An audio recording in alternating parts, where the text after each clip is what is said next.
In 1906, Pablo Valencia dared the journey from Mexico to California in search of gold. He survived without water for a week, 7 days. He was rescued and documented the experience of thirst. Saliva becomes thick. A lump seems to form in the throat.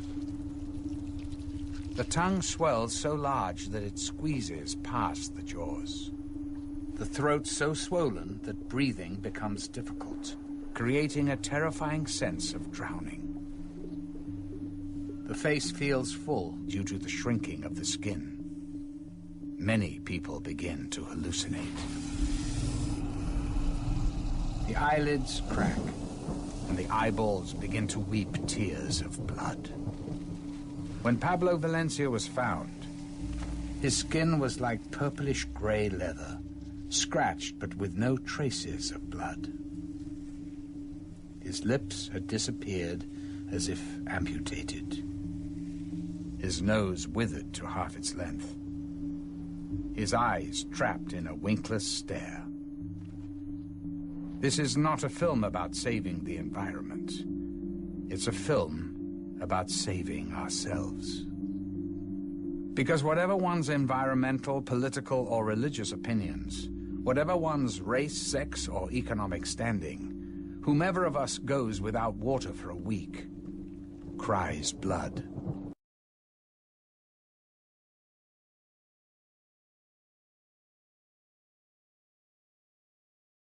There is always a lot of focus on, well, what's the environmental impact? And that's a perfectly valid issue and concern. The abuse of water and the taking of excessive water, diminishing flows and levels, can destroy the sustainability of ecosystems. But we can't, in the name of preventing environmental impacts, there's a mentality that says, well, as long as we're not causing any significant impacts, we should be able to use the water any way we want, including selling it, exporting it for private gain of a few. When it's all said and done, people need water to survive.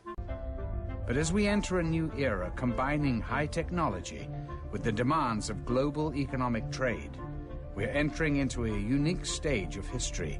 Water, which is the source of life itself, instead of being common and universal to everybody because we all depend on it, profit is made out of the running of and the delivery of water to people and to communities. Those that have the ability to pay will have access to the water. Those who do not have the ability to pay will go without.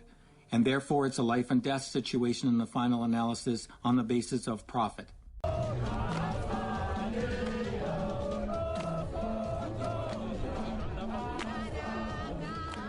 Thank you very much, and it's a great honor to be on the stage with you.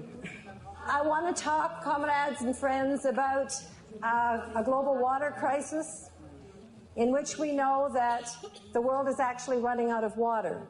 And that wasn't supposed to happen. It wasn't supposed to be able to happen because we were all taught back in, I don't know, grade 3 or 6 or whatever, that there's a cycle.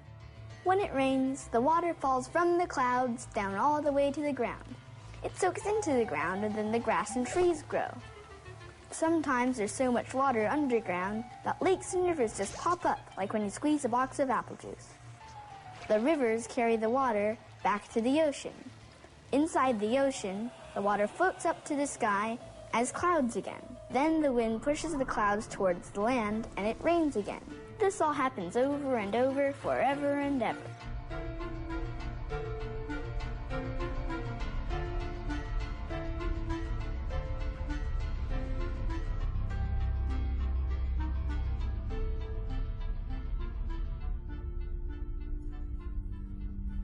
How is our water being polluted? Agriculture uses chemicals to increase farming productivity. Ironically, implemented to counter a diminishing water supply, these chemicals pollute the groundwater. Automobile gas emissions pollute the clouds. But perhaps the most damaging culprit is industry. Water pollution has been linked to the rising miscarriage rates in women, lower sperm counts in men, And it is so globally severe that the Malaysian government proposed the death penalty for anyone caught contaminating water. This is the most polluted river in the United States. There's active polio, tuberculosis, hepatitis. Well, we try and reason with the aliens and, tell them what's in the water and try and get them out. None of the agents are going to get in that water to get any of these aliens. They're just contaminated.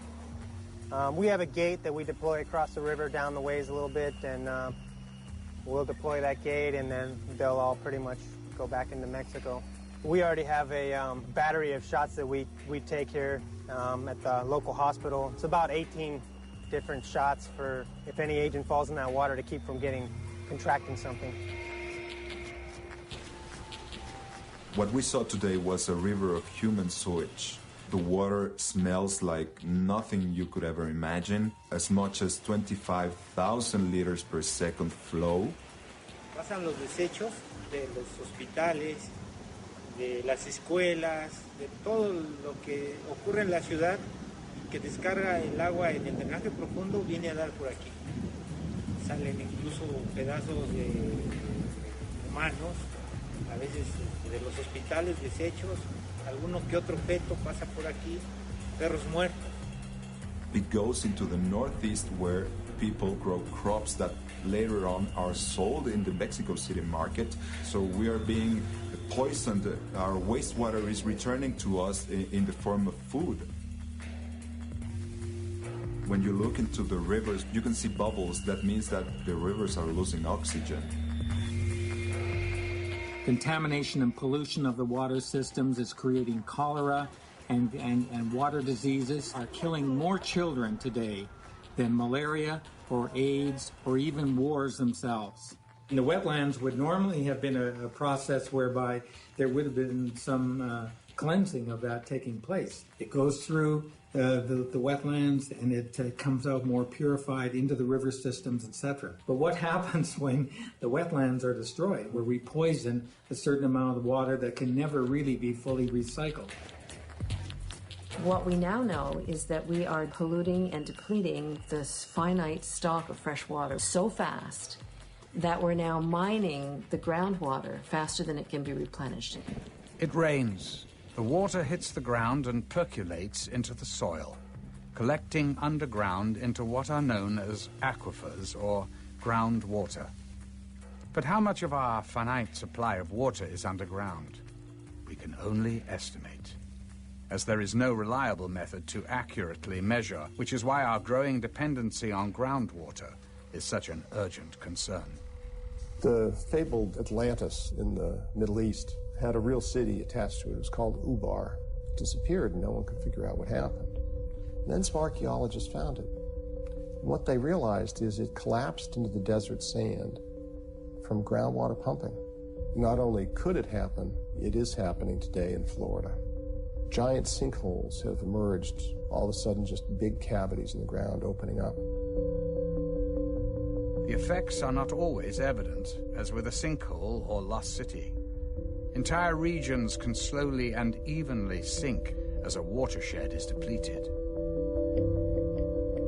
Perfect example is where Mexico City is now. There was once an oasis of water. When the Spanish came, they didn't want their new city to look like Venice. They wanted it to look like Madrid. And they used slave labor to cut down all the trees that would protect the water sources and to dredge the water systems. And what happened was that they just destroyed the water table. And of course, that was one thing when there were 10,000 people living there. It's another when there are, maybe 25 million. They've taken the rest of the water underneath the city. The city is literally sinking in on itself, and these great big churches are beginning to, go sideways. And Mexico is having to go further and further and further away from its local water sources, because there aren't any left, to find water. Human ingenuity has found out ways to get water from beneath the surface of the earth for thousands of years. What's changed, though, is the technology.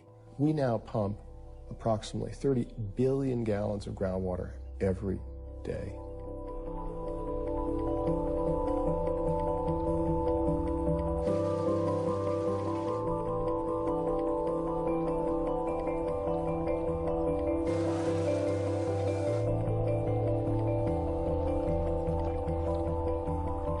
farming community started tapping into our aquifers at a time when there really were not other demands on the resource.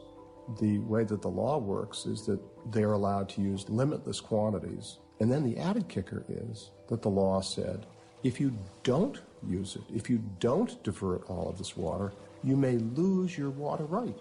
So with that scenario, it doesn't encourage conservation of water. I mean, why am I going to go ahead and quit pumping to save water and lose everything? So then a guy like me who may want to quit pumping to quit depleting the aquifer, I have to keep pumping in order to keep my water rights. When we pump water for such irrigation, some of it percolates back into the ground, which is called recharge or return flows. So long as we pump no more than what is recharged, we are using the groundwater sustainably. The problem is that we're pumping up to 15 times more water from the ground than is returning back into it, creating a global crisis. One thing that most people don't know is that the world is desertifying very quickly. We are becoming a desert in many places. Our soil is eroding, simply meaning that overgrazing, winds, and flooding damage the top layer of Earth, essentially hardening it to the point that rainwater cannot easily soak into the ground. Our life source literally slips away from us, back into the ocean through sewers and rivers, draining the land of its moisture and life.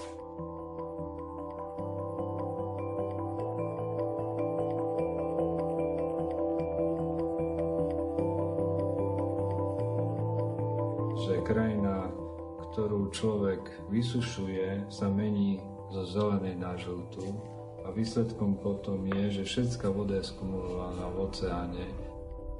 Extreme weather, a world of hurricanes and violent storms over the ocean, while the interior land receives less and less rain, or violent, harsh storms that simply erode the land more. Zemská kôra kontinentu odľahčuje a príspevok kumulácie tejto vody v oceánoch spôsobuje zaťaženie zemskej pôdy, čo môže spôsobiť pnutie v štruktúrách zemskej kôry a to spôsobuje zemetrasenie a potenciálne možné tsunami vlny, ktoré sme boli svedkami v roku 2004. Deforestation is a major contributor to soil erosion. Tree roots absorb water and thus hold the watershed in place. When they leave the land, so does the water. Because the forests that held the water have all been logged, there is no place where the water can be stored. The rain still comes and runs away as instant surface runoff. Just what I feared. He's formed a gang, and they're whooping it up for a flash flood. They're rushing down the canyon. They've made a wall of water 20 feet high. Look out! No longer satisfied with flash floods, the gang is planning bigger and wetter floods. Junior's getting dangerous. He's getting tougher and bolder every day. But groundwater pumping cannot alone be blamed for our desertification crisis. Cities are growing and expanding. For the first time in human history, more people living in cities than in the countryside. We have replaced permeable ground with hardscape, with roofs, with parking lots, with homes. If it rains and the water doesn't hit the ground but hits the sidewalk or street instead, it can't soak into the ground and make trees. It just slides down the street back to the ocean and makes more clouds. This means that the ground gets really dry and the grass and trees die. Clearly, there is much more unpaved than paved land in the world, but the effect is cumulative and should not be underestimated. Celosvetovo zhruba 750 miliard kubíkov vody. Tento proces sa odštartoval po druhej svetovej vojne. Dá sa povedať, že teraz sme v polčase rozpadu vodného cyklu a o 50 rokov bude vlastne definitívny kolaps s vodnými zdrojami na globálnej úrovni. There is another problem with increased urbanization, which is our continued insistence to build housing for growing populations that demand more water than local watersheds can provide. People in the housing development, and they make money by turning houses, and they're very large companies.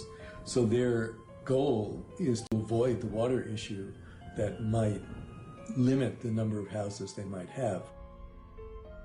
Instead of adapting our development to the available water supply of a region, we choose to force the world's water supply to adapt to our desired locations. What dams do is change the hydrologic cycle. They provide water during those months when the natural flow patterns do not. What's happened is that we built these huge hydro dams mainly to create hydropower and hydroelectricity. And when we've done that, we've done it in a very narrow framework. And we haven't thought about the fact that we're going to need water for other purposes. In this quest to conquer nature, as some label it, we've constructed close to 50,000 large dams worldwide.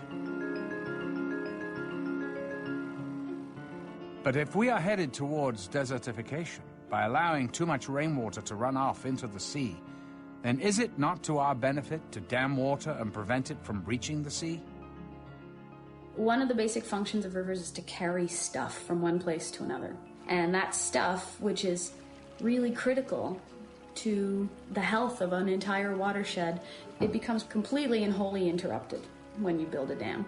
Dammed rivers fail to carry such nutrients and minerals downstream through the watershed, resulting in more soil erosion, less percolation when it rains, more runoff, and thus an increase in the desertification problem. When you trap water, it stops moving, and when it stops moving, it heats up because it's this nice warm soup full of nutrients that are not making it downstream. But then those things die, and then they eat up oxygen. All of a sudden, you've got a major water quality problem. A river is the lifeblood of an ecosystem, just like the veins and arteries bring blood to every part of our organism. When we have choked arteries, that's what's called a heart attack. A dam is the choking of the artery of the planet. So we really have to face the crisis here that what we were taught in school, that this finite amount of water could never run out, is technically true. But if you can't access it because you took it from an aquifer and you poured it into a desert to grow cotton, or you polluted it, it's of no use to us. And that's what we need to get into our heads. And there's nowhere to go in the world to get away from this. Rich people and people who live in water-rich countries will get away from it longer than people who are facing it now. But the world water crisis will face us all. But if there is going to be one single thing that is going to slam us into reality, it is going to be running out of water. We see all sorts of fresh water in our lakes and say, well, you know, what's the problem? We've got lots of fresh water. Once you drain a lake, that's it. There is no more water. We have to start focusing in on what is the renewable supply, which comes through the hydrologic cycle. We are creating a situation where we have less and less of that renewable supply left. And with the help of water scientists, we have to really start to assess how much water we really do have to work with. What is that renewable supply, and trying to define it. That's the task at hand. We must be able to find out what the limits are and how to live within them.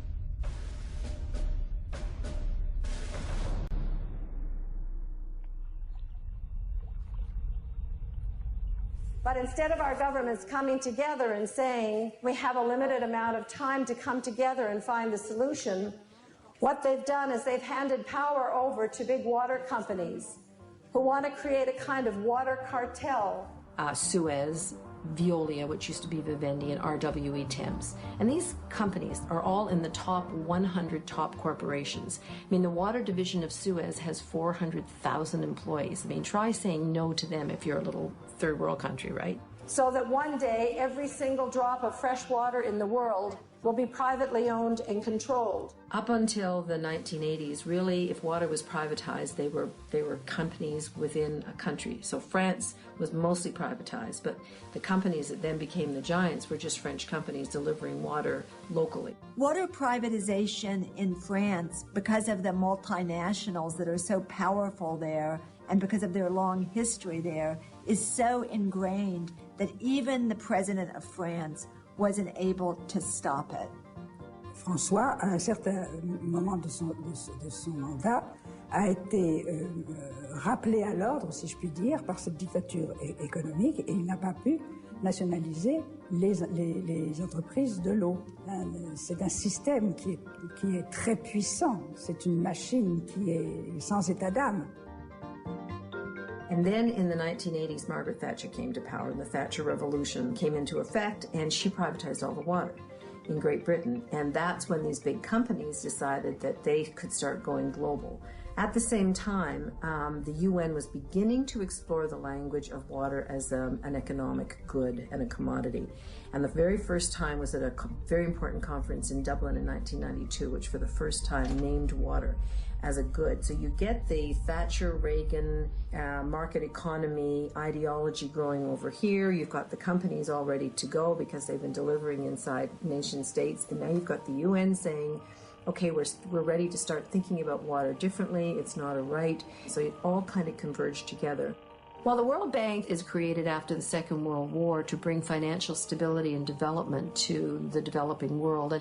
And it's supposed to be pooled money from the wealthier countries to help develop the global south. However, what's happened is that the World Bank has hooked up with the three big water private service companies in Europe. They basically started to work their way into the developing world. And the World Bank would say, in exchange for debt relief, now we want you to privatize water.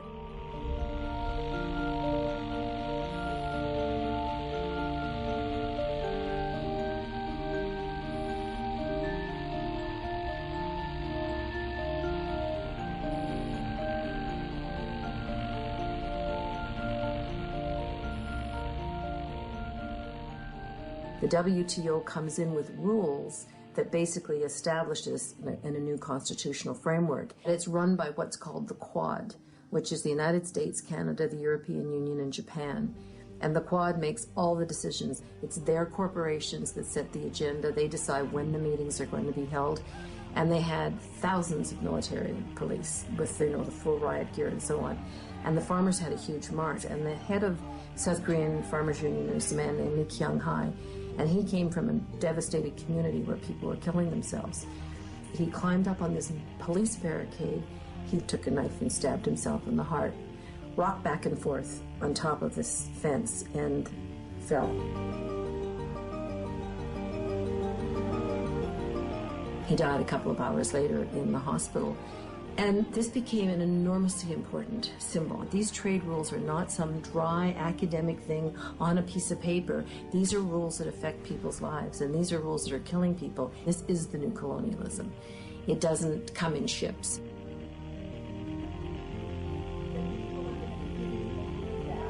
But the facts, we've heard the facts at this meeting. We've heard about the underachievement and the failures of privatization. And we know that ultimately these corporations aren't accountable to the communities that they serve. They're accountable to their shareholders, and nothing's going to change that. People think that water privatization is just a problem in the global south and the developing world, but that's just simply not the case. We have the very same situation in the U.S.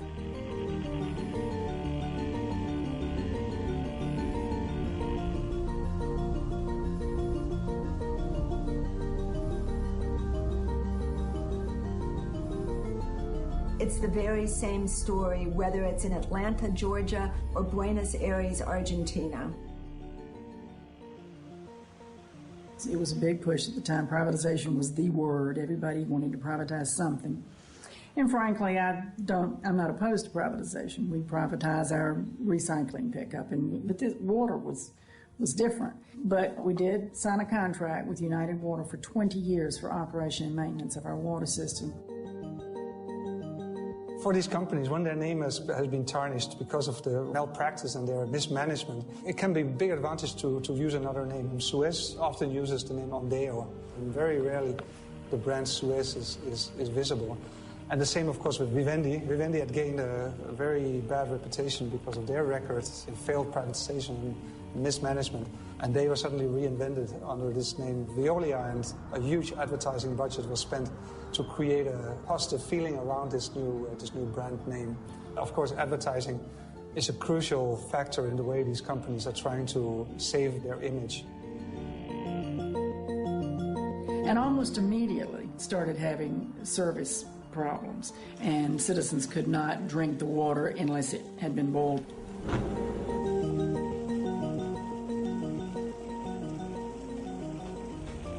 There are no clear-cut performance requirements and performance guarantees. We did require in the contract that they take all of our 550 employees for labor reasons. They usually slash the workforce, sometimes in half. So they cut out about 200 employees, and that could have been part of the reason for the service delivery. They couldn't find out where all the piping connections were. The workers themselves were the people that knew where things were. The mayor at the time was Bill Campbell, and Suez gave him a $6,900 campaign contribution, but he wasn't running for office. A trip to Paris where he and a female companion stayed in the best hotels and were wined and dined. Although 2 of the 3 water corporate giants are based in France, and French water has been privatized since the time of Napoleon, a small percentage of French regions have maintained their own water distribution through their city councils. The city of Grenoble managed its own water for over a century, providing good quality water at low prices to consumers. Suez bribed our mayor. Le maire de Grenoble a choisi de privatiser à Lyonnaise des Eaux Suez. Tous les services publics sont bien moins chers que les services privatisés. There hasn't been one example in the world where there hasn't been a hike in the water rates. Il n'y avait aucune raison logique de privatiser ce service qui marchait très bien. Sa décision de privatisation était en échange d'avantages personnels, avait acheté le maire de Grenoble. I'm not a big fan of government controlling a lot of stuff. I've been in government. I've worked in the federal government, I worked in state government, I worked in local government, and I see an extraordinary amount of corruption.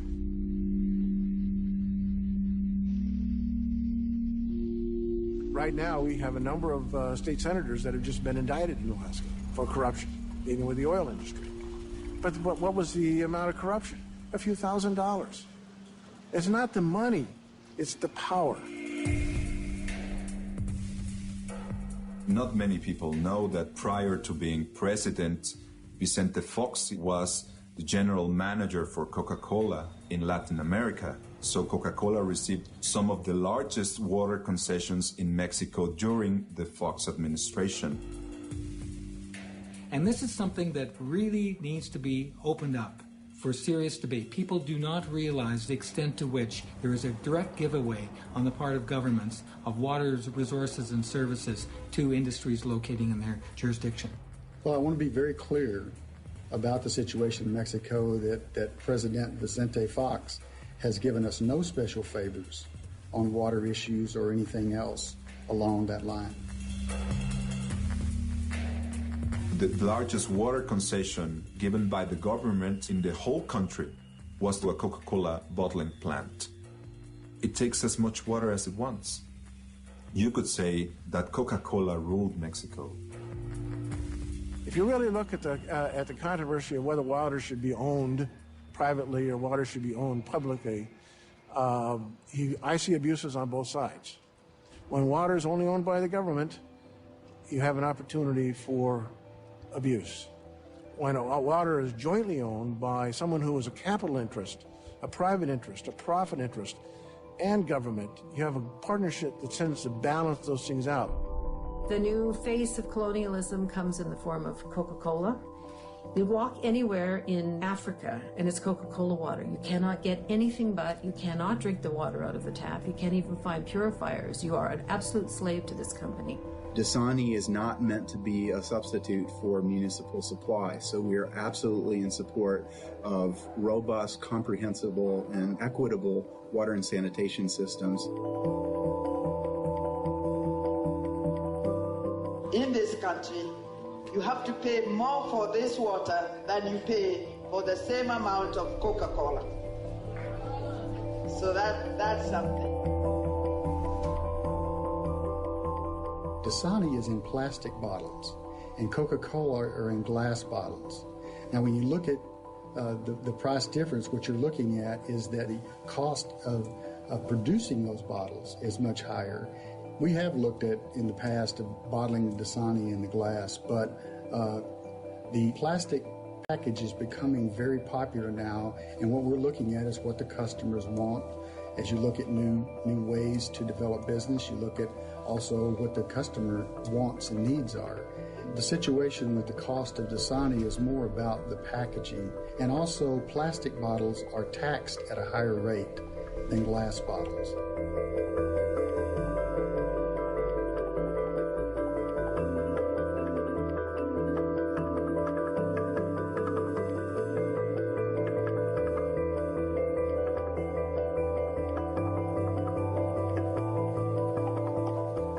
I think Wall Street per se understands in 50 years this is the commodity to be invested in. There's a sunset out there, there's a horizon out there that's coming closer and closer for oil, but not for water. There are at least a dozen publicly traded water indexes that deal only with water, trading it on the open stock market. 5 years ago, this didn't exist. Now it's just simply exploding. It takes two players to really make the corruption happen. First of all, we have corporations who are often greedy, but corporations are not social service agencies. They're there to make a profit. And what happens too often is that the water hunters are able to come in and either the government is corrupt or the laws are not sufficient to protect the water resources. As a water hunter, you just go out and you try to find a water source. It's not going to cost you a lot of money to clean up. The problem is getting it and holding on to it. Canada had 12 contracts for the bulk export of water, and arbitrarily, with the change of government in British Columbia, canceled those contracts. When you have a change in government, the previous government's commitments are subject to renegotiation, and that's just the way it is. So when you're looking at water owned by someone else that you have to get a contract with, that's not a secure commodity anymore. The only way to have a secure commodity is to create it yourself by desalination. Many do not see the harm in depending on desalination for our future water needs. And suddenly, many countries in the world are looking to desal and building new desal plants as the alternative, and this is going to save them. But to do that, we require a great deal of fossil fuels and burning of fossil fuels, which contributes to global warming, which in turn contributes to the climate change problem in general. In order to address one problem, we end up creating a new problem. We already have an energy shortage. Where are we going to get the energy to use desalination? And a lot of corporations are saying nuclear technologies. Well, nuclear technologies are really not viable. We have no current plan to deal with nuclear waste. You know, it's no different from saying to ourselves that we're going to go into space after making a mess out of this planet. We go into Mars, we relocate there, or we colonize space itself and colonize another planet. And having made a mess out of our own situation, having failed to live up to our own responsibilities in relationship to nature, we then move on to destroy another piece of nature and leave the mess behind. The fact that there aren't more plants in the world is because it's a cost factor. Only rich countries or the World Bank or big corporations or a combination of all three are going to be able to afford to build desalination plants. But even on the slim chance that technology can advance quickly enough, that the energy costs and needs lower enough to make a global desalination solution possible, the question still remains, why? Why forfeit the water we already currently have? Why freely give it to others only so they can sell it back to us at whatever cost the demand allows? When you have communities that are looking to extend their water supplies, they'll pay what they feel the value of that supply is worth.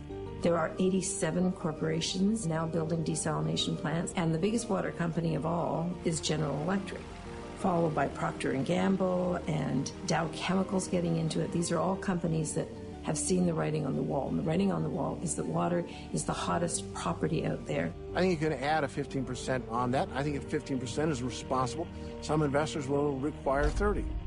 And if you can't offer 30, they're not interested in investing. What we actually have is that these big corporations are going to profit from dirty water, so they don't want to see the pollutants not going into the water in the first place. They want to have a model where they can step in and provide very expensive technologies to clean up pollution after it occurs. I wondered when I looked at the UN Millennium Goals why they didn't include goals around pollution and cracking down on the fact that if you can't use the rivers and lakes in your area, then you're forced to mine groundwater. Well, it's as clear as a bell to me now. It's because they're raking in the money. Who's going to own that water? When General Electric has it to clean, does it pass through them but still belong to the public?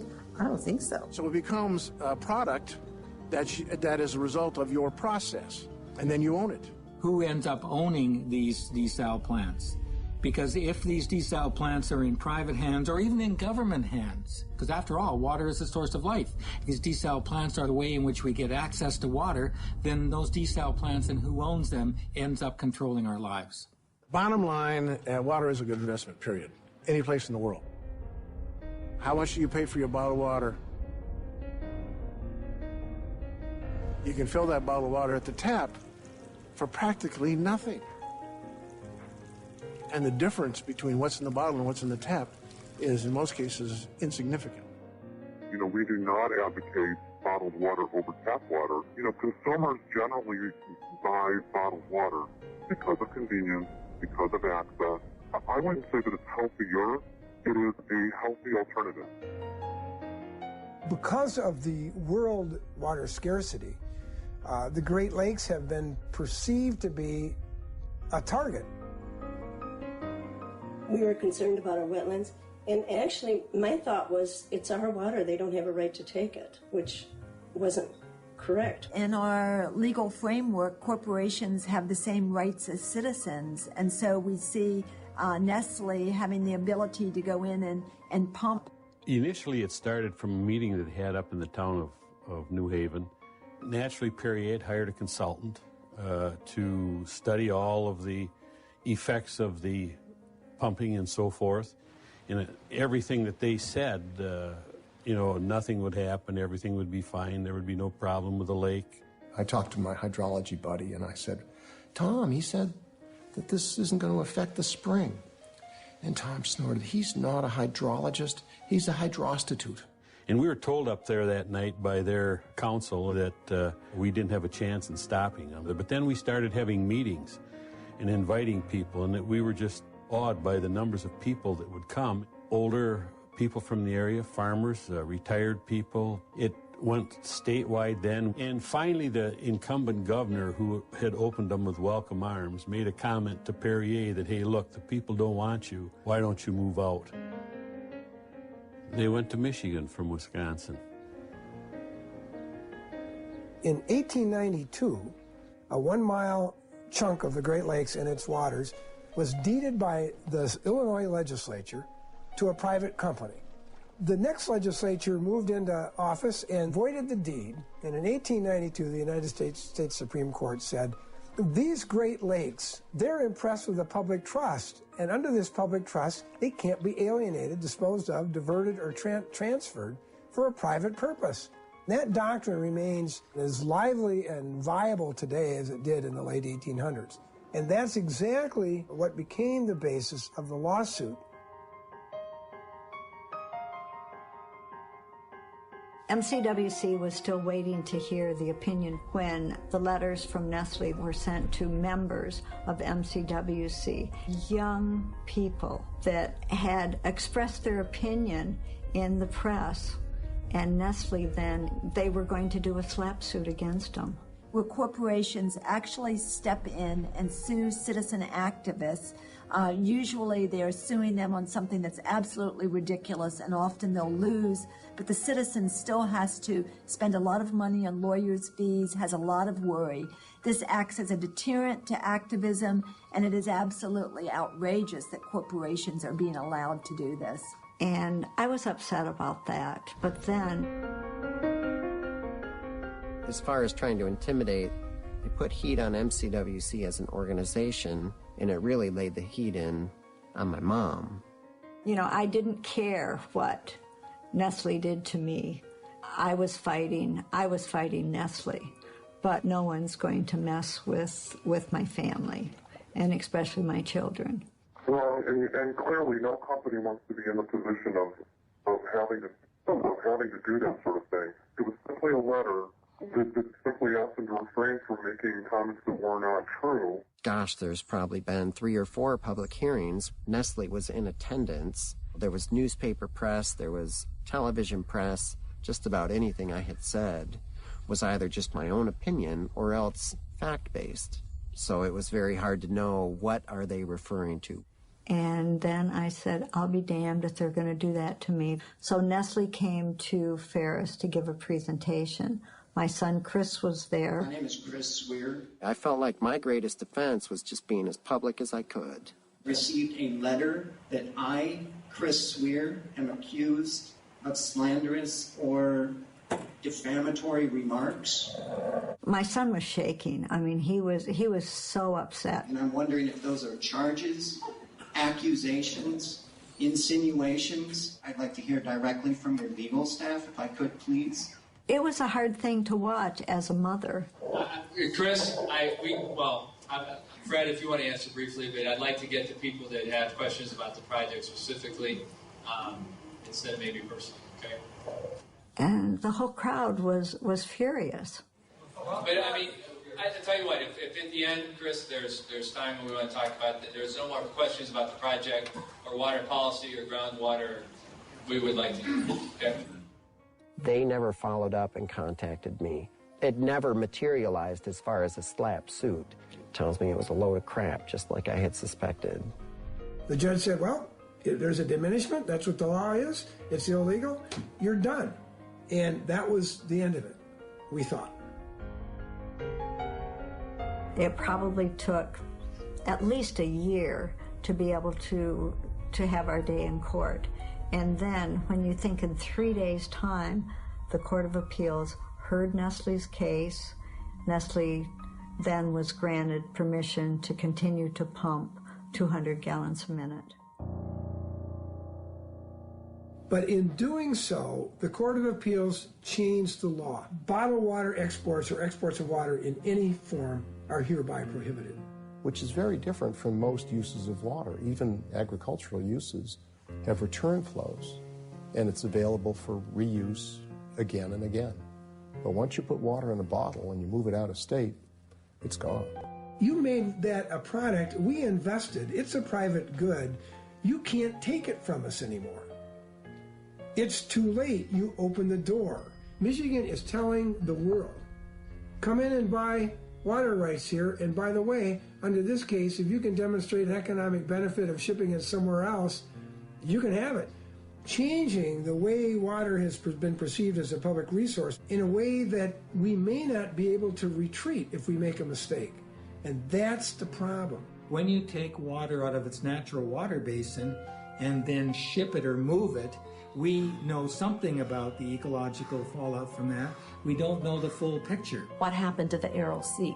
The Aral Sea was a lake, in fact, that was so huge that they called it a sea. And the countries around of the old Soviet Union decided to grow cotton in the desert and started siphoning off this water.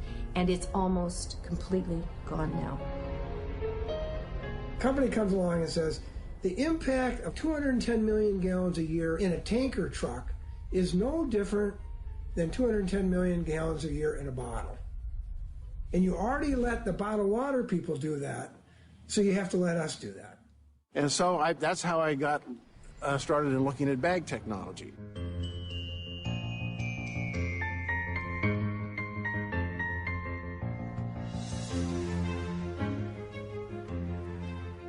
If we massively ship water out of an area, the ecosystem is disrupted, the natural habitat damaged, biodiversity reduced, and aquifers dried. The water-rich area we chose to export from will itself desertify.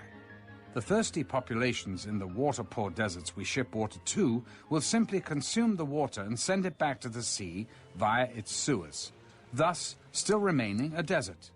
Where one desert region existed before, 2 deserts now exist. Water is a supply and demand commodity. The people that demand it don't have the supply. The supply is often in other parts of the world. The question is how to get it from source to market. This sets up a kind of contest, and that is between city people and rural people.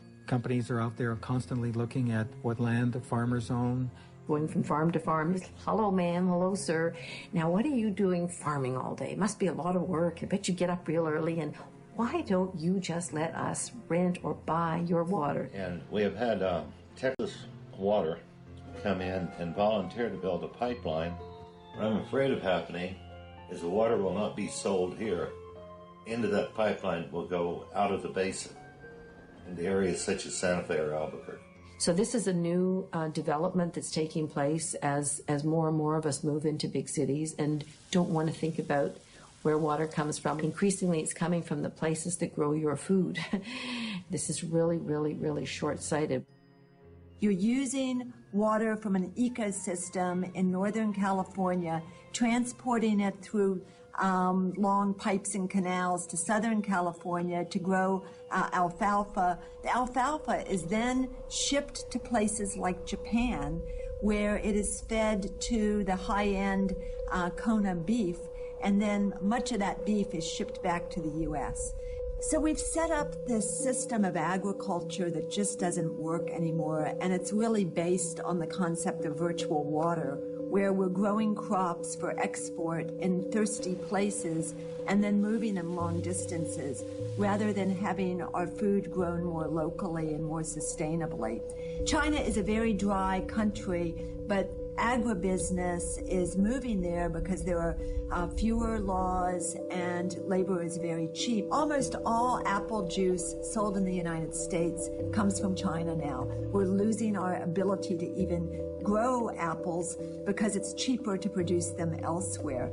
That means that a country like China that doesn't have very much water is exporting its water to the United States through apples. Then we sign trade agreements like NAFTA so that our subsidized corn using water from desert-like areas in the U.S. can undersell the farmers in Mexico. A lot of that water actually stays in the corn and is then transported to another ecosystem and is completely lost. For instance, here in Kenya, they grow most of the roses that are sold in Europe, and they export them. And they're grown around a beautiful, beautiful lake called Lake Naivasha, which is being depleted at an appalling rate. All done by foreign corporations, huge, great big flower plantations. If they keep doing this, within 5 years it will be a putrid puddle. So here's one of the driest continents on Earth, exporting water, being told by the World Bank to export its water to get its way out of debt.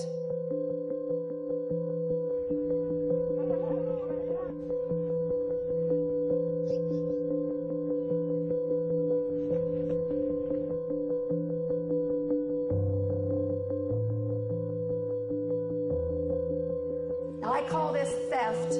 I also think it's a form of murder. Joan Thorpe Root, the Academy Award-nominated British wildlife filmmaker and African conservationist, lived in Kenya and made great efforts to save Lake Naivasha from being destroyed.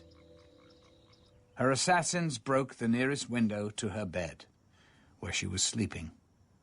Joan awoke, desperately held her blanket out as a shield and charged the three men. The men fired their AK-47 assault rifles from outside the window, riddling the room with bullets through the lace curtains. 2 bullets struck Joan in the leg. 1 hit her in the hip. Joan crawled towards her bathroom, trying to stop the bleeding with her blanket, but died of massive blood loss. You don't know when the water would flow. It flows once a week, and you don't know the date, the time, so you are forced to open up the tap. When they open their taps, it's air, and when the air blows through the taps, the meters are running, and they are charged for doing this. There's a pipe coming up, and between the pipe and the tap, there's a water meter, and you have to pay for an electronic key to get charged up. And you can look at it and you can see the water meter counting every single drop. And as one friend of mine said, I can afford about 2 flushes a month from this thing. That's how expensive it is. You know, they just throw their hands up in despair and they go back to that river that has cholera warning signs on it. If people don't have money to buy water, they go to polluted streams, they get sick. The state has to pay for their health care. You know, why don't you just use money for the necessary thing and to prevent other things that might come up? I was in grade 1. I was 6, so I didn't really think about much. I thought the whole world was go to school, don't get your parents too angry. You do a charity project each year at our school. You do your canned food drives, you do your raise money for cancer. That year, you're raising money for developing countries. And for 1 penny, you could get a pencil. 5 pennies, you could get soup for the day or things like this. And then she got to a point where she said $70 would buy a well. And then she explained to us, yeah, people are dying because they don't have clean water. They were just disbelieving that. What do you mean you can get sick from water and that you don't have things to clean yourself with, let alone drink the water? Then we asked, well, if they want water, how far would they have to go? And she said, like, sometimes as far as 10,000 steps. I counted the steps it took me to get from my classroom to the water fountain, and I counted 10. She said, yeah, $70 would buy a well, and it would stop it so people wouldn't have to walk so far. So I thought, okay, that sounds like a good idea, so I'll go home to my mom and dad. They have lots of money, right? And the problem would be solved, and no one would die anymore. And I thought it was a great plan. And we thought, oh, isn't that cute? You know, he wants to build a well. Let's make dinner. Because he was so young, we really did not take him seriously. You don't get it. He said someone just died because they don't have clean water, and you didn't help them.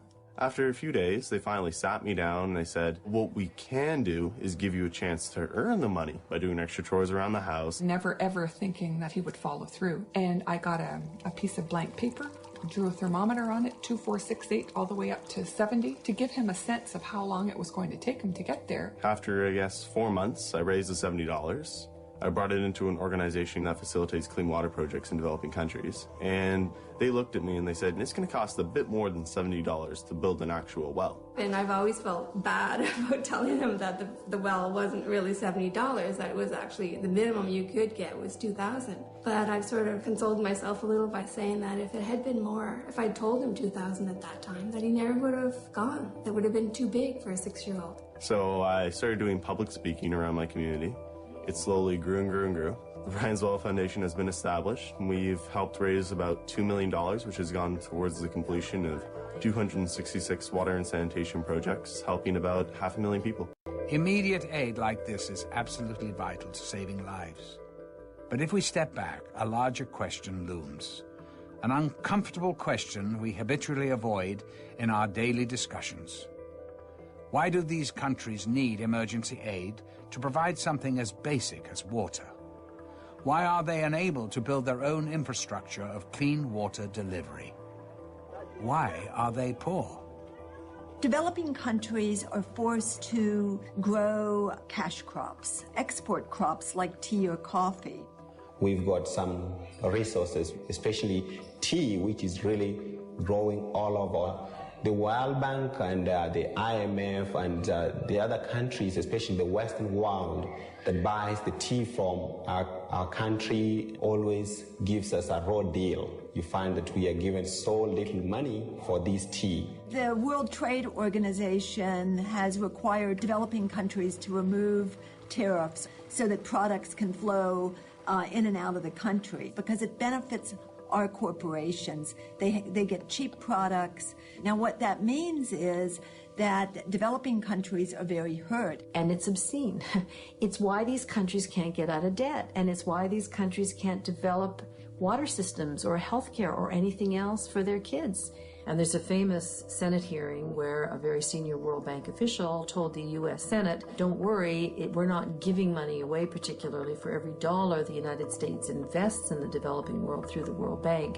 American corporations get back $1.30. You know, wink, wink. We call it aid, development aid, but really it's forcing countries to open up their resources, and that's why there's such a tremendous reaction against the World Bank in the third world. If we were to sell this tea at the right price, if we had fair trade in the markets, our tea could fetch enough money that can sustain most of our needs. It should be a very rich country. We cannot fight the world water crisis by just saying, let's hook up some more people and hope that does it. We have to challenge the systems that deliberately create winners from losers.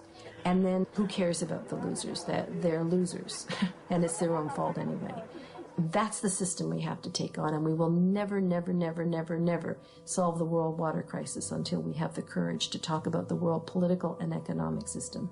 Wherever a river flowing free is now treated as the supplier of raw material as if it was oil, we have the generation of water wars. New techniques for controlling the weather are being tried. When conditions are right, rain is made to fall by seeding clouds with dry ice or silver iodide. It's happening in China and some other places where a particular village pays for a plane to go up. They make it rain before the cloud gets to the next village. So there's real anger and real political tension.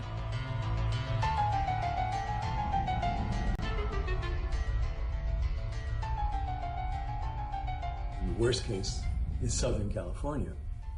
And LA is part of what I call hydraulic civilizations, like Rome and its aqueducts was a hydraulic civilization. But there the longest aqueduct was 60 miles. The longest you have to go, once measured it, is 1,400 miles from the furthest source of water for LA to a home in the town. And LA has not yet figured out what its limit should be. I mean, it doesn't want a limit. In the LA area itself, which is about 18 million, if it was on its own water, it would only be 3 million. First thing LA is going to do is try to put a lot of farmers out of work and close down the farms and take that water. When the water system doesn't work, then the civilization goes. Well, I want to tell you about one country tonight, and that's the country of Bolivia, South America's poorest country. Several years ago, the World Bank refused to guarantee a $25 million loan to finance the investment program of the local water co-op and forced Bolivia to sell its water systems to a subsidiary of Bechtel. The water prices now account in Bolivia for more than they pay for food. Well, I have a story to tell you tonight, and that is that the people rose up in Bolivia.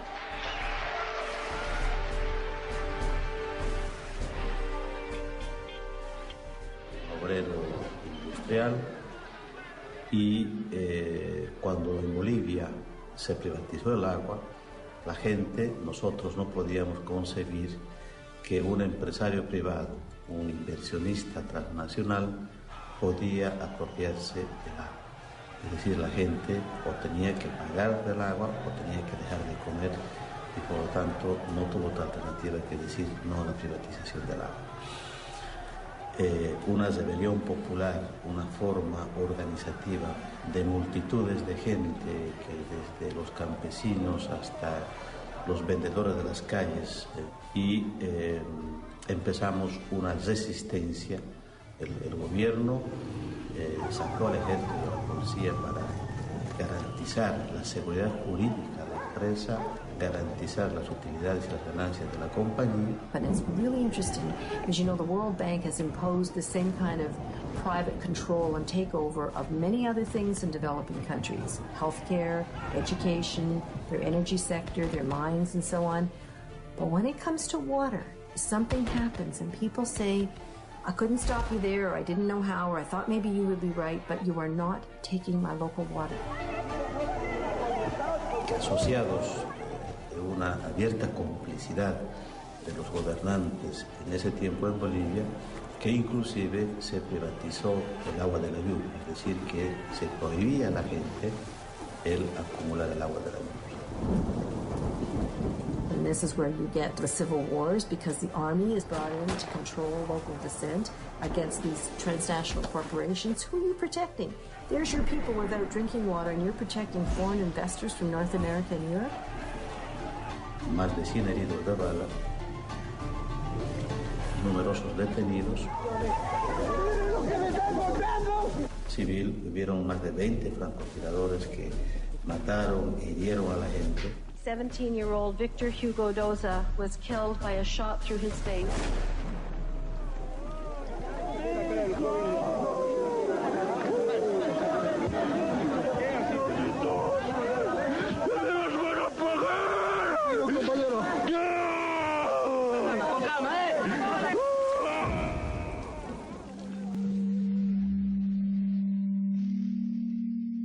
See a whole new geopolitical picture emerging here where the world map will be rewritten and redesigned. They've already mapped out what are going to be the most intense areas of potential conflict in the next 10, 15, and 20 years. So the water-rich areas of the world are Brazil, Canada, Russia. So these big superpowers are beginning to position themselves in such a way that water, like energy, is seen as part of their future security, including their military security, including their commercial security, and they're beginning to understand they have to secure future sources of water. The U.S. is doing military training around the Great Lakes, and 80 mayors of towns and cities around the lakes have asked the U.S. government to suspend this, but they're not going to.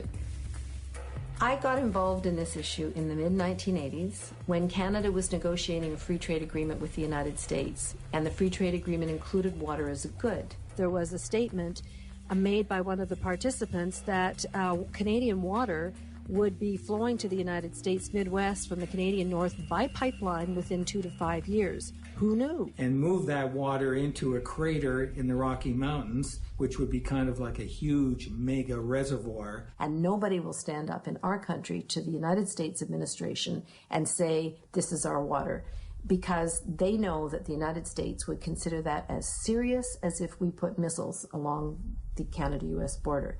It just would not be tolerated in the U.S. In the new regime, where water is being treated like oil, the protection of that commodity is being ensured through a militarized defense. And the good part of Brazil sits over top of the largest aquifer in the world, which is called the Guarani Aquifer. This is going to be a major source of fresh water in the future.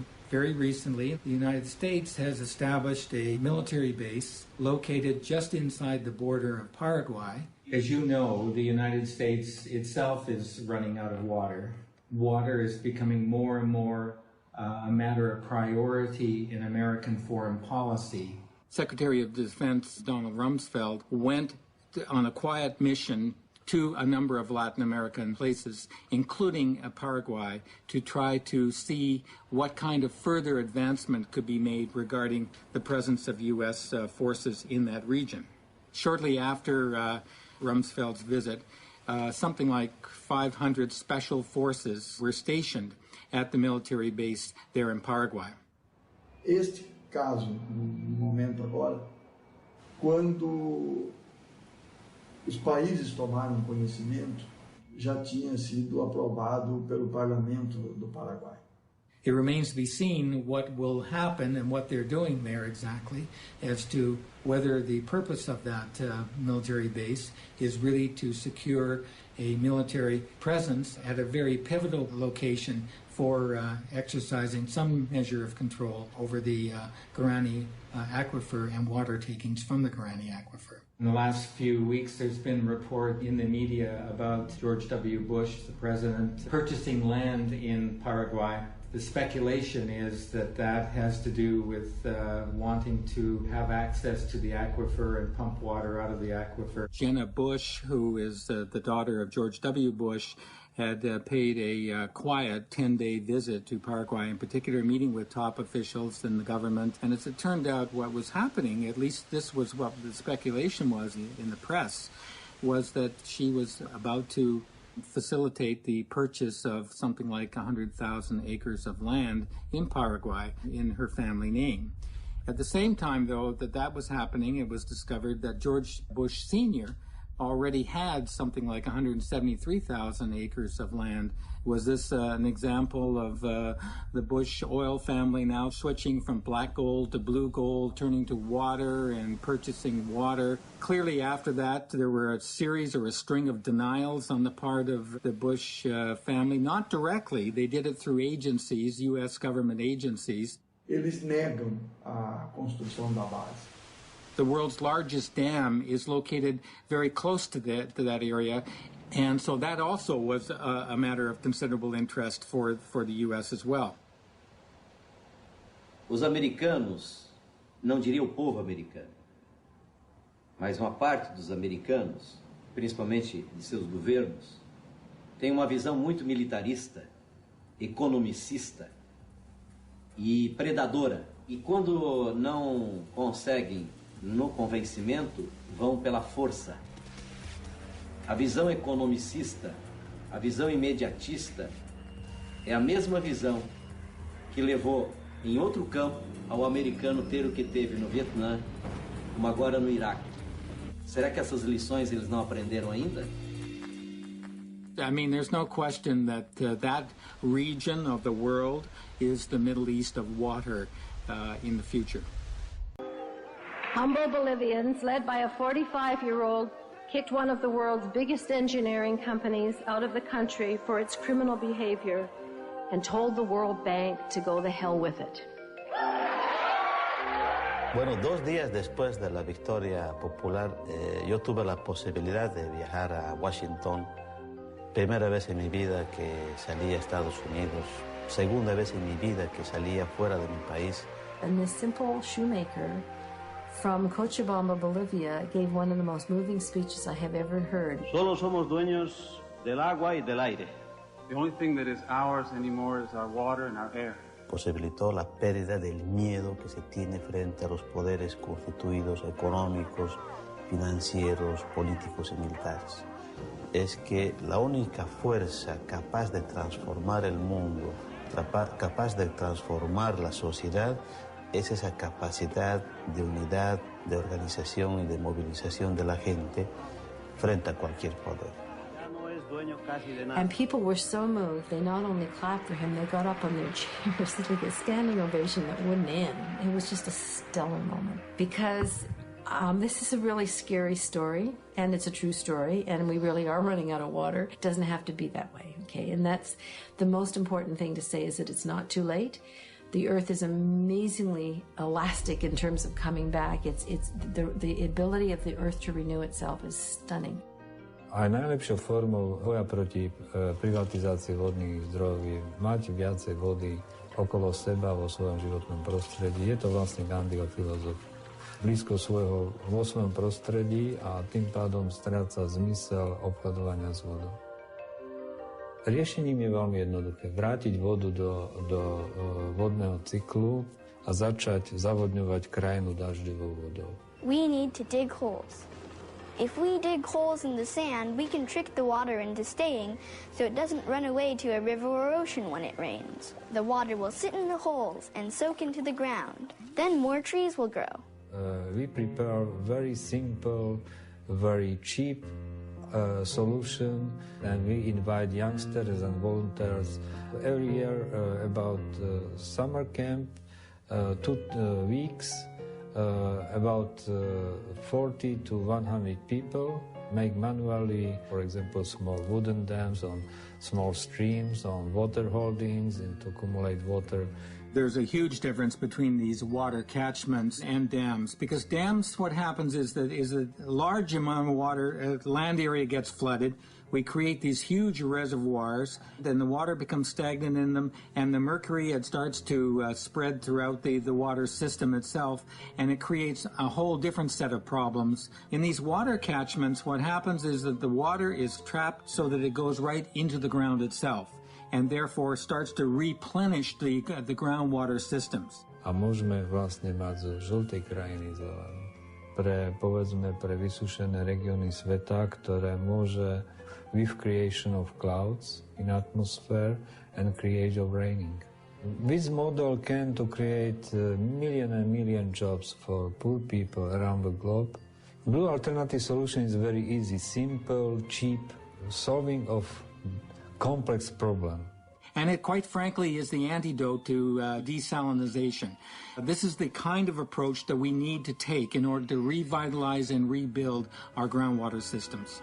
And then we have to stop going into the groundwater and taking it out in such a phenomenally cavalier way. In the U.S., the largest amount of groundwater is being used for agriculture. And you really have to deal with agriculture to solve our water problems. The water efficiency with hydroponic systems is 20 to 30 times more efficient than crops growing outdoors. The reason is that we are placing the water directly to the base of the crop through drip or trickle irrigation systems. We can take that fish called tilapia, and when they grow in this water, we can take that nutrient-rich water and go on to crops with that. And any excess of water going onto the roots, it's collected. It can go back to the fish and then go through the system again. And it's these technologies that will save this planet in the next century. What we really need to do is go back to a food system where we're not dependent on global trade and where we're really using our local water and soil resources to grow crops that are appropriate. There's a move towards decommissioning these dams, taking them down, and that movement, that trend towards decommissioning is really important, but it sets the stage also that we need to move towards alternative ways of supplying the power that's necessary, whether it be through these micro turbines that are in stream completely. You don't need a dam to hold back water. They just use the natural flow of rivers or coasts. Korea has been investing in this technology. Scandinavia has. I mean, they're sort of seeing their era of large dam building coming to an end as well. As we expand urbanization to meet our growing population needs, there are alternative permeable pavement solutions which allow rainwater to infiltrate through into the subsoil. Pollutants from cars are filtered and removed and thus do not pollute the groundwater. The water quality is actually improved.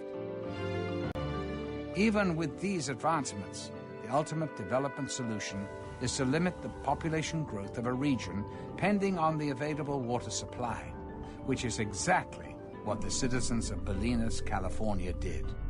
And so the towns decided that they would put a moratorium on all housing growth until they had adequate supply of water. And that water moratorium was challenged immediately and was in courts for 14 years. They just didn't want a town to be able to control growth. They considered it interference with commerce. But ultimately we won, and yeah, it's working. What we can learn from the Bolinas example is the whole challenge to learn to live within the limits of our watersheds. And in this village where we really have shortage of water, we use some water that is being poured on your hands as you wash your hands sparingly. And people really value any amount of water that they have. It's exactly the opposite of America. I mean, America could save 20 to 30% of its water really easily.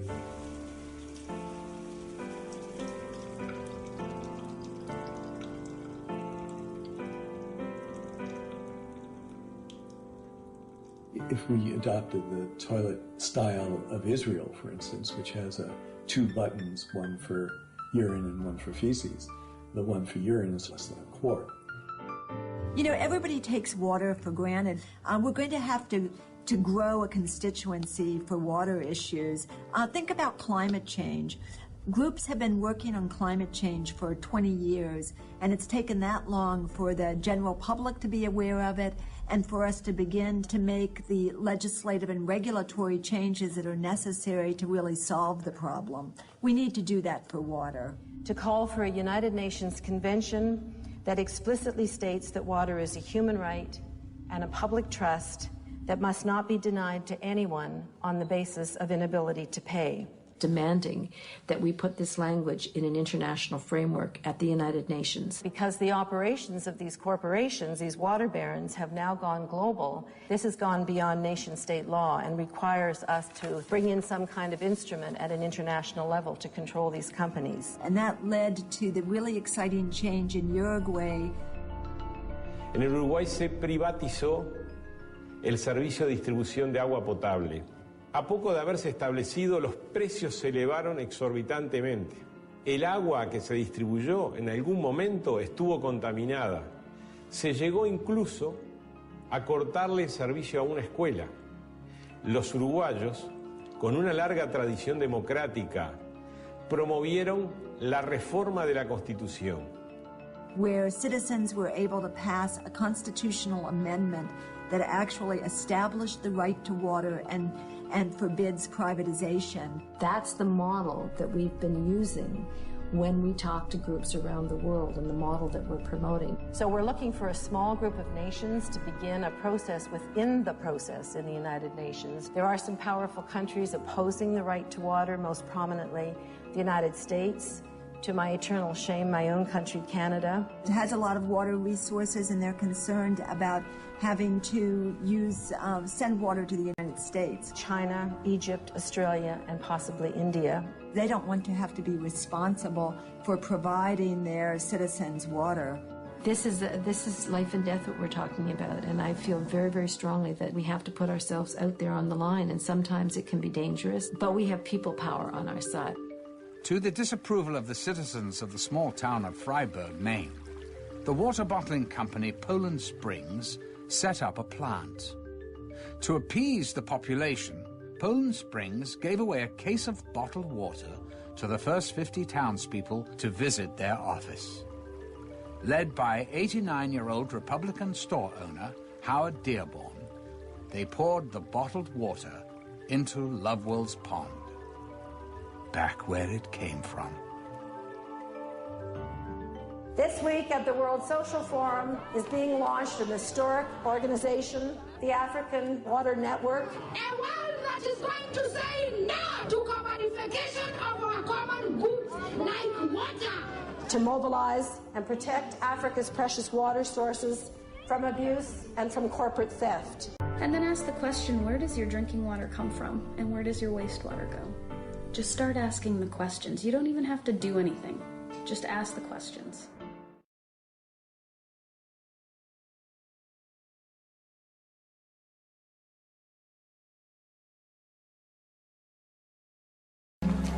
More than 2 million people die every year from waterborne diseases. Most of them are children below 5 years of age.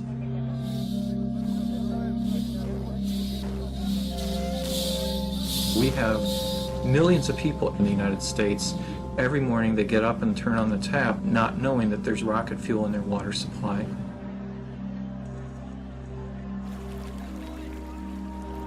There's really been a concerted effort to mischaracterize the degree of the threat that's facing us. We have wars going on in the world over oil because of pricing of oil. And if we take the same path with water, that's oil all over again. The world is running out of fresh water. People will do anything. They'll give anything, their life savings, their house, anything for water. The United States does not keep active records of how many people get sick from our water supply every year. There are estimates that from 500,000 to 7 million people get sick per year from drinking the tap water. One of the problems is that we have lots of bugs in the system. Viruses, pathogens, bacteria. A lot of those things that you think of as stomach viruses or flus, about 40% of those come from your drinking water.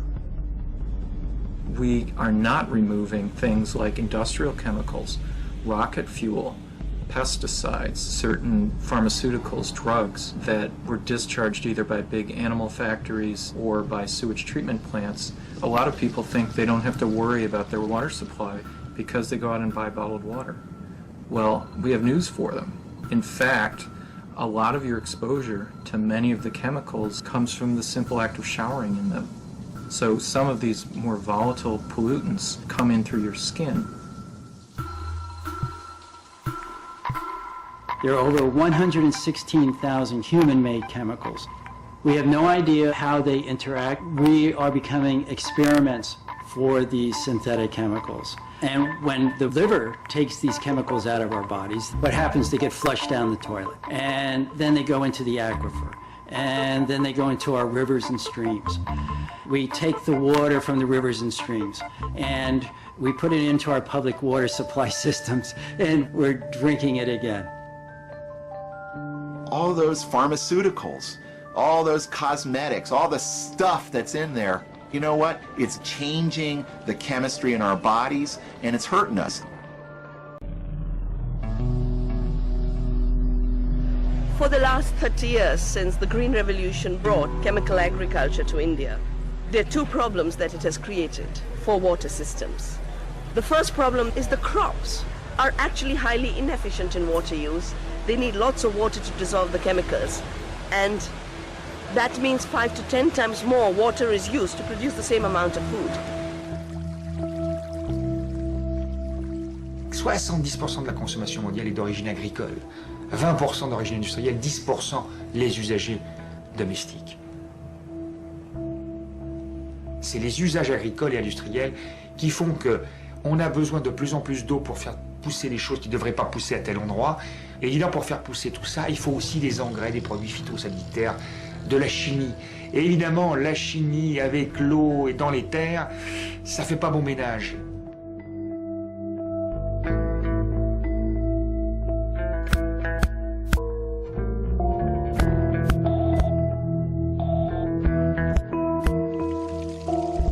Aujourd'hui, y compris dans des analyses qui sont rendues non publiques, on s'aperçoit que par exemple l'eau de la Seine, mais on s'est rendu compte que dans les 5 dernières années dans l'eau de Seine, les poissons avaient changé de sexe. Il n'y avait que des femelles, et puis il n'y a plus de mâles.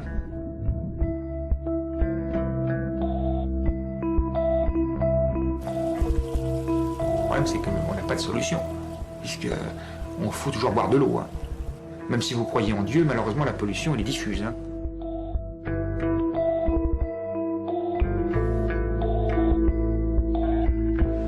We mustn't forget that these chemicals were designed for warfare.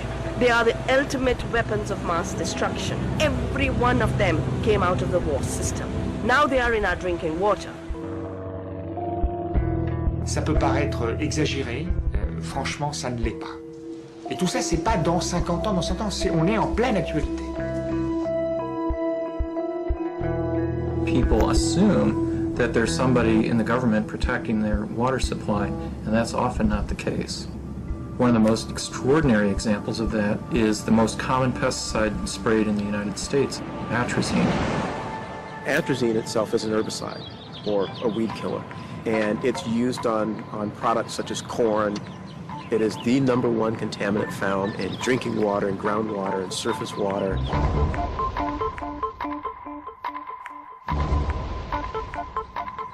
Initially, we were contracted by Syngenta, the makers of atrazine, and their interest was in trying to understand whether or not, so they said, whether or not atrazine could function as an endocrine disruptor, meaning could it interfere with hormones such as thyroid hormone, testosterone, estrogen. We found that atrazine had a number of effects, but most significantly, atrazine demasculized the exposed male frogs. I would even say chemically castrated. We went on to show that in addition to being demasculized, they were also feminized. So in other words, male amphibians would grow ovaries and even produce eggs. Fish show similar effects. Their sperm counts drop and they start to make egg yolk protein. Does that mean that atrazine is causing a global decline in sperm counts in men? Again, the experimental and the epidemiological data suggest that atrazine may play a very significant role. It's also associated with prostate cancer and some of the factories that produce atrazine, as well as with breast cancer and some studies that look at women whose water is contaminated with atrazine. One big concern might be fetuses that, in effect, are living in water. So if that fetus gets exposed to a chemical, it's constantly drinking its amniotic fluid. In the entire European Union, atrazine has been banned. And in effect, that is the only way you can limit atrazine levels because it can travel up to 600 miles, 1,000 kilometers in the rainwater. In fact, of the 80 million pounds of atrazine we use in the United States, about 500,000 pounds of that atrazine comes back in the rainwater. And the irony is, I guess, that here's a European company selling 80 million pounds of a product in the United States where it's not even legal in the home country. When the Environmental Protection Agency under the Bush administration decided that it needed to at least appear to do something about the problem after we sued them, they ended up sitting down with the people that made atrazine in private negotiations. They met over 50 times privately with the company, and they cut a deal. No crackdown, no enforcement action, no banning the pesticide.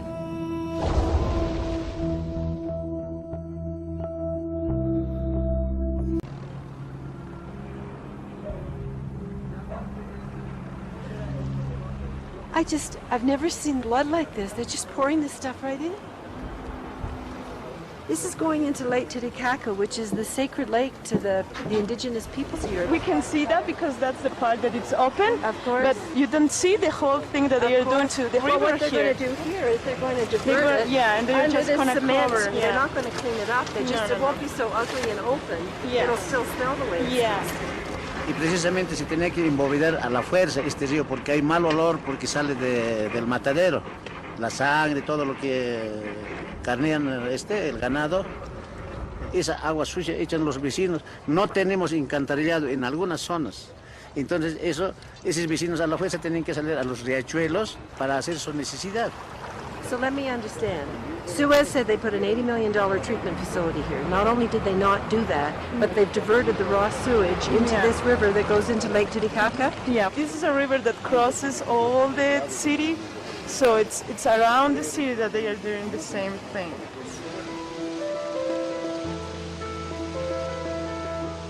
Traditionally, water has been delivered as a public service by governments. But in the last 10 years, 3 major water companies from Europe have started delivering water on a for-profit basis in many parts of the world.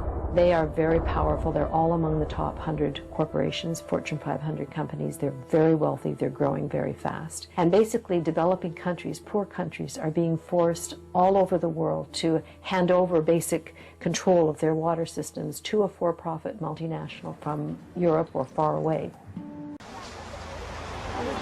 Esa agua es el agua del imán, pero el agua de aquí está contaminada. Ahorita está saliendo limpio, hace rato han visto que estaba negro el agua. Ahora, un poco más tarde, el agua ya viene con gusanos. Así, jugando en la calle, vienen aquí, se reciben y toman esa agua. Entonces, esa agua les hace daño. El objetivo de la privatización fue el de dotar del servicio de agua potable y alcantarillado en las ciudades de La Paz y El Alto. Pero, durante todo este proceso, evidenciamos que solamente en la ciudad del Alto quedan excluidos 208,000 personas del servicio de agua potable. This is a country in which nearly 1 out of every 10 children will die before the age of 5, and most of those deaths are related to illnesses that come from a lack of clean drinking water. So when people of El Alto say enough with water privatization, it's because if they don't have access to clean drinking water, their children's health is at risk.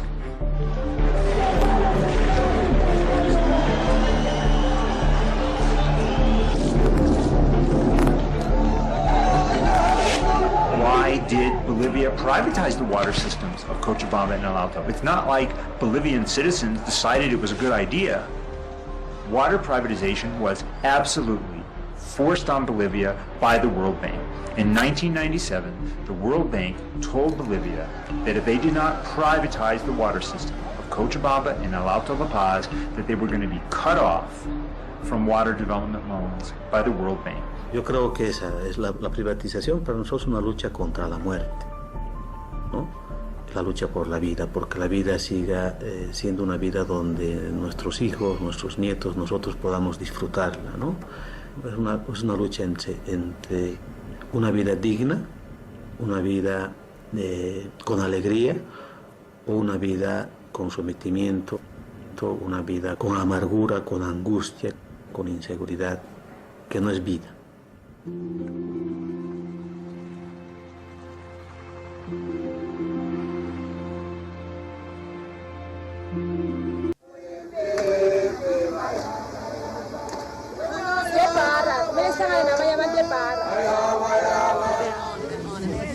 600 par mois. En fait, on les paye par mètre de réseau installé. Let's find out. All right. We are from Suez. Oh, these are from Suez. Ah, that's interesting. At first, when these private companies went into developing countries, they were welcomed by the people because they were going to bring water and they were going to bring investments. Of course, what people didn't understand was that they're not bringing new investments. It's paid for by the public purse and by the World Bank. Then they came in and they raised prices and they didn't deliver good quality water and they cut poor people off and they fired public servants and their record was a disaster. They are bringing water to poor areas, but they're bringing the water where you have to put in a little card to get that water. This country is perhaps the leaders in a new technology, prepayment water metering. Yeah, actually, this is the book that we got that is showing people how to use the prepaid meter. But the fact is that this book is written in English, and then half of this community, they don't understand English. The consumer needs to pay up front for the supply of water. You have to have this token to pay for water. If I want to have water, I have to put my bucket here. You see? That's how I get water. You've actually got to change the thinking, the culture of people to understand that they should pay. You shouldn't have to force them to pay. They should want to pay. By telling a woman who's got nothing, in order to get your water, you must put in a card that takes your meager amount of money. What is she going to do but go to the river and take that dirty water and die of cholera, and then you say people don't know how to practice hygiene? C'est des sociétés qui ont été créées il y a 150 ans, par des banquiers. C'est ça qui est important de savoir. C'est pas des sociétés philanthropiques, ces multinationales. Donc, le message aussi altermondialiste de ces multinationales est un langage vraiment scandaleux, parce que quand ils disent « c'est nous qui allons régler la misère du monde en matière d'accessibilité à l'eau », mais comment des actionnaires de Veolia peuvent attendre quelques 10 ou 15 ans pour qu'on amène de l'eau à des gens qui ne peuvent pas la payer? Ça ne les intéresse pas. You cannot deliver the same amount of good quality water or healthcare or education or anything else to a population that needs it if you're also providing profit for your investors. It's just basic common sense.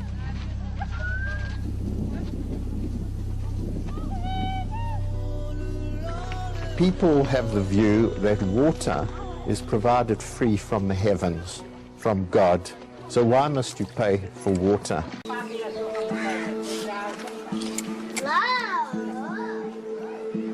One of the UN resolutions, the Millennium Goals, they want to reduce the number of people, the percentage of people without access to drinking water by half by the year 2015. But if you continue to provide drinking water using conventional methods, using centralized treated water piped to various locations, the cost becomes unaffordable because most of these rural people live in small settlements dispersed widely. So one must think of ways to do it outside the box, as the saying goes. Almost everybody in India has an experience with biologically contaminated water.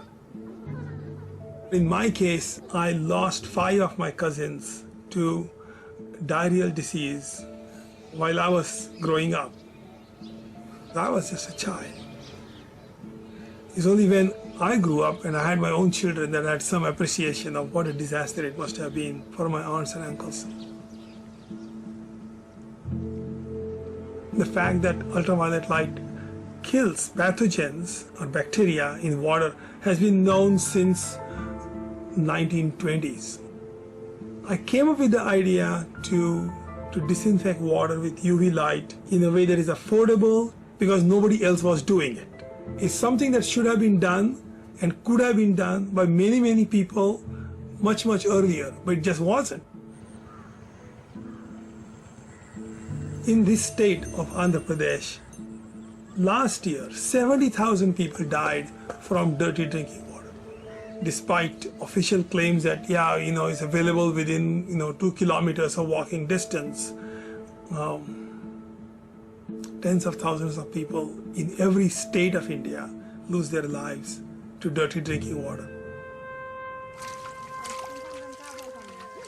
ఈ water health రాకముందు మేము ఈ బావిలో నీళ్లు చెరువులో నీళ్లు తీసుకొని తాగేవాళ్ళము.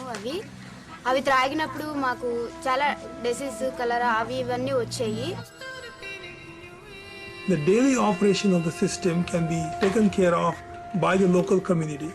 The price at which they buy the water from themselves provides enough revenue to employ the person who actually maintains the system, who is a local person. So it becomes a financially viable, self-sustaining model of how a community can pay for safe drinking water for people who have never had safe drinking water in their whole life. ఈ రాకముందు చాలా ఇది చేసాం. తర్వాత ఇప్పుడు మేము ఇంటికి ఉత్తరాలు వెళ్తాం కదా, ప్రతి ఒక్కరు అప్పటికంటే ఈ వాటర్ తాగి నాకు హెల్త్ బాగుంటుంది. రిజల్ట్ వచ్చేసరికి ఆటోమేటిక్గా మనుషులకు ఉపయోగపడి మనుషులు అంత ఆరోగ్యకరంగా ఉన్నప్పుడు మనకంటే ఇంకా తక్కువ జీవరాశులు, తక్కువ బ్రాండ్లు, అప్పుడు నూతు వాటర్ వాడేటప్పుడు మెడిసిన్స్ వాడి మెడిసిన్స్ వాడినా మనకి అప్పుడు ఒక్కొక్క కోడికి వచ్చి ₹2 మెడిసిన్స్ వాడాలి. ఈ వాటర్ వల్ల వచ్చే డిసీజులు రాకుండా ఉండయి అని చెప్పి మనకి పక్క. The cost per person per year for having 10 liters of safe drinking water every day is just $2 per person per year. Even for people who make less than $1 a day, they can afford $2 per year. The number of people who actually benefit every day from this technology is about 300,000. In proportion to the number of people who need it, is really minuscule. We have a huge amount of distance to go. 3 out of 4 Americans drink bottled water, and 1 in 5 will only drink bottled water. And water is something we already pay for. Leading brands are basically tap water, often sold for more than the cost of gasoline.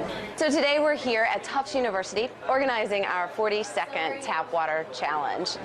I thought for sure that the Dasani water was tap water. They're spending tens of millions of dollars every year to convince us that bottled water is better than tap water, when in fact it's much less regulated. We tested over 1,000 bottles of water, over 100 brands that are sold in the United States, and we found that it is not necessarily any safer or better or purer than your city tap water. We found some of them had arsenic in them at high levels, some of them had organic chemicals in them, a variety of bacteria. So there were problems with about a third of the brands that we sampled. Some of the water we saw that had pictures of mountains on it, it was city tap water. Glacier water came from groundwater in Florida.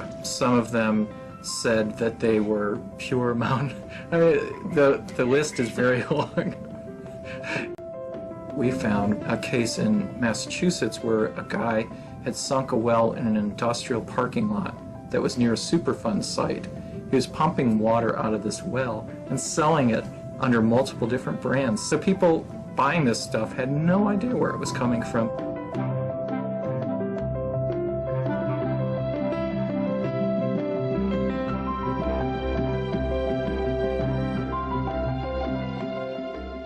The dream of pure water for all is within reach for the humankind. The World Water Council was created at a meeting of big, powerful water interests in 1997. They came together to promote corporate takeover of water. They will not tell you that. They'll say they came together to bring water to the world's people. But if you look at who is at that founding meeting, it's all the big water corporations, it's the World Bank, it's a lot of the international development agencies. And so they came together to promote a vision of a water future that's based on water as a market good. Most Americans have no idea what the World Bank actually is. Do you agree with that? Unfortunately, I do. And it's sad because we deal with the question of governance, the question of corruption, questions of environment, questions of health, questions of education, and ultimately those things are at the core of peace.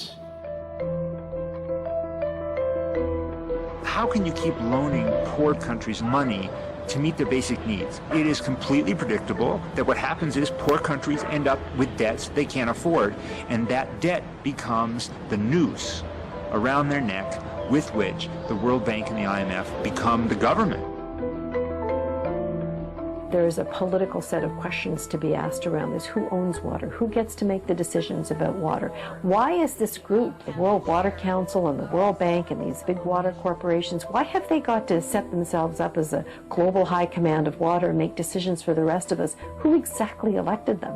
Quand le président du Conseil mondial de l'eau, qui organise tous les grands forums à la gloire des multinationales, n'est autre que le président d'une société à Marseille qui appartient à 50% à Vivendi, 50% à Suez.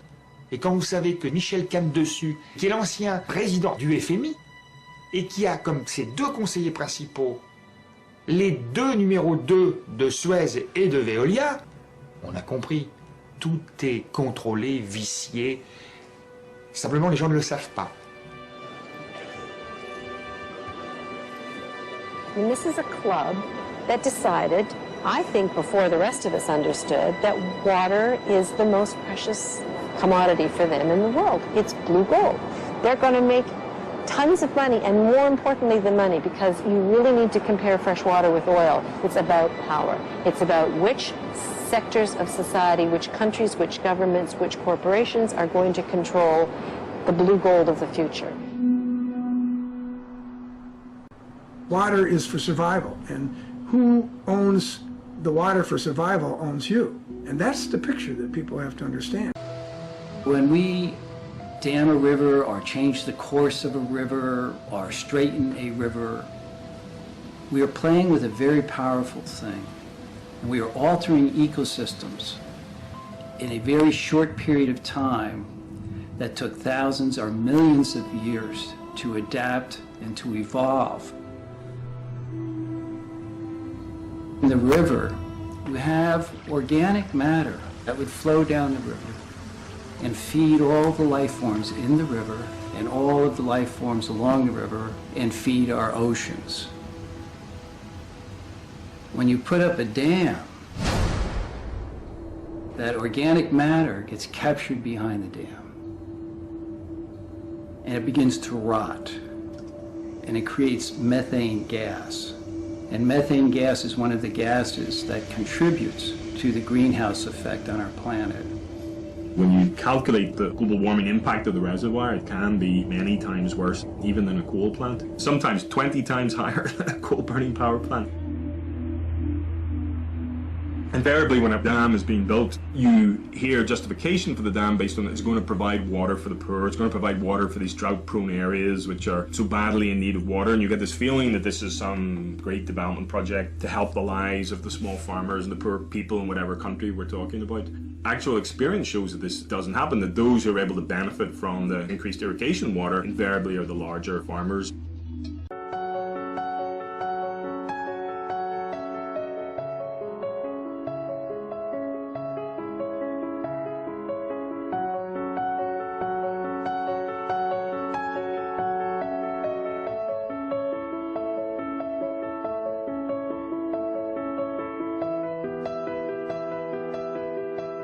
Worldwide, the most shocking impact of large dams is the displacement of communities. According to the World Commission on Dams, somewhere between 40 to 80 million people were displaced by large dams in the 20th century.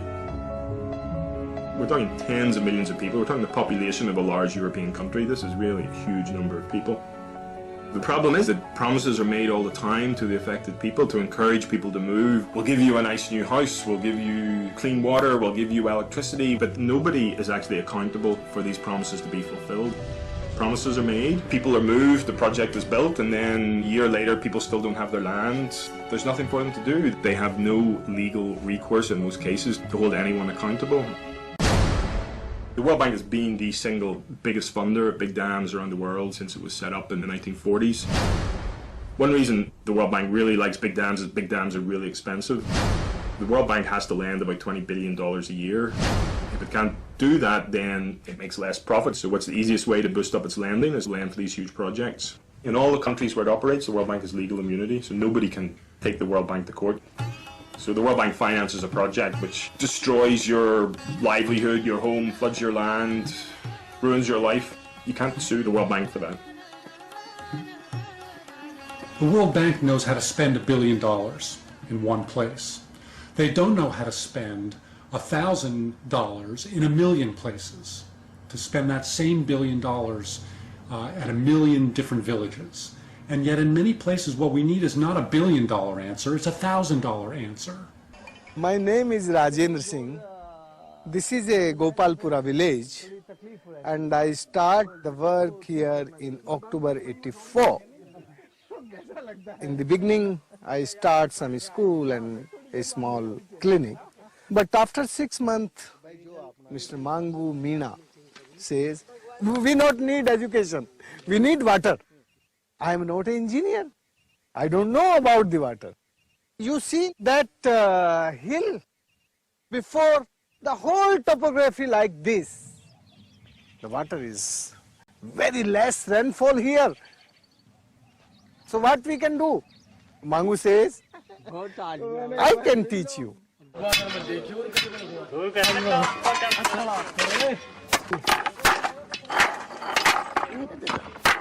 We have a very great wisdom of water conservation and water harvesting in my country. So we revive this wisdom, the wisdom of the water conservation of my country.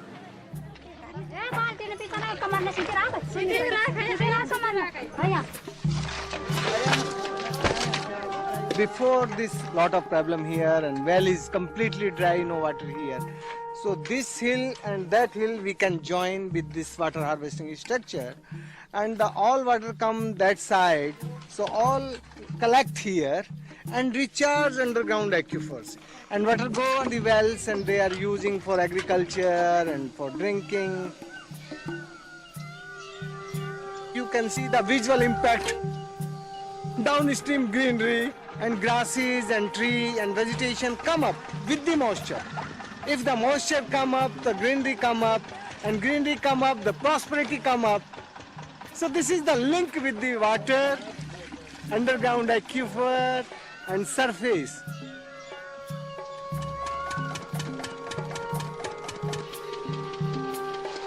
Due to this water conservation, our farmers are taking good 2-3 crops. So now the much grains is coming. Now we are giving the grain to the cities. We are giving to the vegetable to the cities. Now the city people coming in my village for the employment.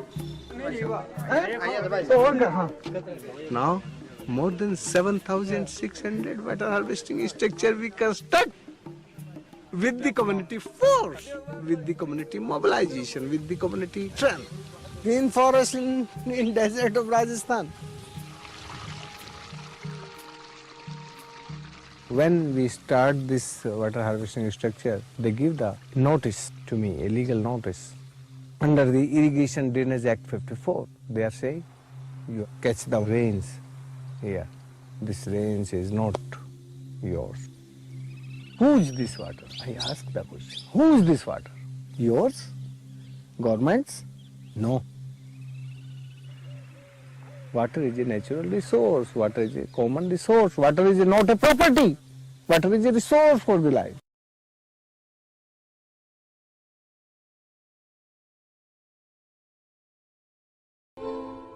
To what extent is water capable of picking up information? What does it perceive? And how does it remember it over time? The Aerospace Institute in Stuttgart has discovered a relatively simple way of making the structure of a drop of water visible. The researchers have had their efforts rewarded by insights into a very beautiful world. Each drop has a face of its own, unmistakable and unique. Why are the individual drops so different from one another? We got a lot of people to come to a lecture hall here at the Institute, gave them all the same water, had them make drops at exactly the same time, collected all the drops, and then discovered that each individual produced different images from the same water. And here you can see the results. There on the right you can see that the images of the individual students are different, but those made by a given student are all quite similar. This is the work of the first experimenter, this one here from the second, this from the third. and this from the fourth. Individually, they can quite easily be reproduced, but you would never have thought that they were all from the same water, because when you compare the images from the different people, you see some big differences. Then we undertook experiments to find out whether things changed when we put something into the water. A real flower was placed in the water. A while later, we took a drop of water, and here you can see one of the pictures. And you can see it in this picture. It's the typical image you get when you put a flower into water. You could recognize the flower in every single drop in this glass, of course. That can be reproduced and has significance. And if you were to put a different flower in here, for example, a Sweet William flower, then all the drops of this water would look like Sweet William.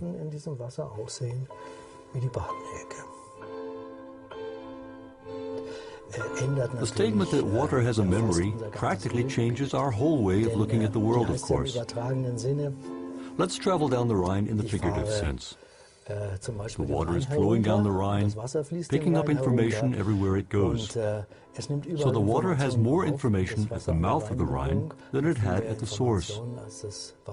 And the Dutch, living at the mouth, when they drink that water, they're also drinking all that information. Thus, the world's oceans would no longer be something that separates us, but instead a giant storehouse of information, and the rain would perhaps be a data medium carrying information to the world.